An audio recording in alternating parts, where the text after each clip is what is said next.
Hi friends, ఈ మధ్యకాలంలో social మీడియాలో చాలా చాలా కులం గురించి మతం గురించి చాలా విచిత్రమైన సంఘటనలు అవుతాయి వస్తున్నాయి. వీటి గురించి మాట్లాడచ్చో మాట్లాడకూడదో నాకు తెలియదు, కానీ ఒకటే చెప్తున్నానండి, కులం కూడెడుతుందండి, మనకి పెట్టదు కదా. మతం ఏమో కలిసి వచ్చే వాళ్ళకి కలిసి వస్తుందేమో. నేను ఒక్కటే చెప్తున్నానండి, ఈ రోజుల్లో కులమో కులమో కులమో అంటూ వెళ్ళేవాడు లాస్ట్కి కూడు లేకుండానే అయిపోతాడు. తెలుసా? నీ కులమోడు వచ్చి నువ్వు కష్టాల్లో ఉంటే నిన్ను కాపాడతాడా? కాపాడ్డా కదా.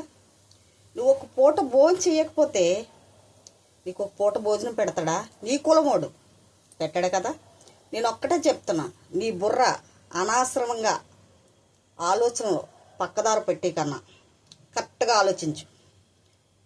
నువ్వు శ్రమను నమ్ముకో, నీ కష్టాన్ని నమ్ముకో.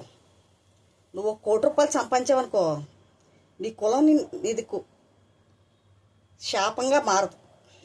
నీ చుట్టూ పెద్ద కులం వాళ్ళైనా వచ్చి నీకు సలాం కొడతారు, తెలుసా? అందుకే చెప్తున్నాను, కులం మతం అంటూ పక్కన పెట్టి మీ ఫోకస్ అంతా మనం ఎలా ఏ రేంజ్లో ఎదగాలి, ఎదుటివారిని ఎలా బోల్తా కుట్టించాలి అంటే అది తప్పుగా తీసుకోకండి.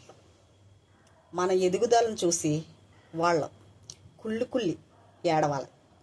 అది మన పట్టుదల. మన బ్రెయిన్లో అలాంటిది ఫిక్స్ అయిపోతే ఎలాగైనా బ్రతికేయచ్చు.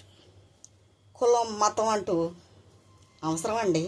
మన ఆరోగ్యాలు పాడవడం తప్ప అనవసరమైన దానికి ఎక్కువగా ఇంట్రెస్ట్ చూపించకనా అవసరమైంది మన కుటుంబం బాగుపడాలని ఒక్క నమ్మకంతో కుశేషుడు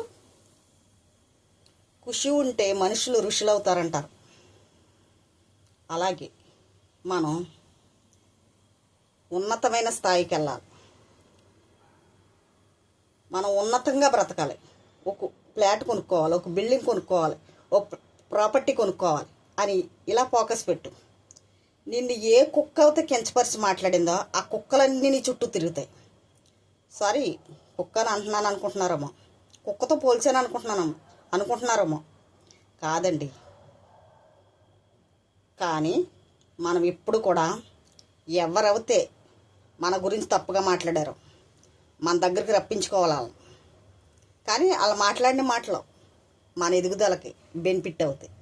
వాళ్ళు అన్నారని మనం ఫీల్ అవ్వకూడదు. ఫీల్ అవుతే అక్కడ ఆగిపోతాం, ఎదరికంటూ వెళ్ళిపోవడమే. Okay, thank you.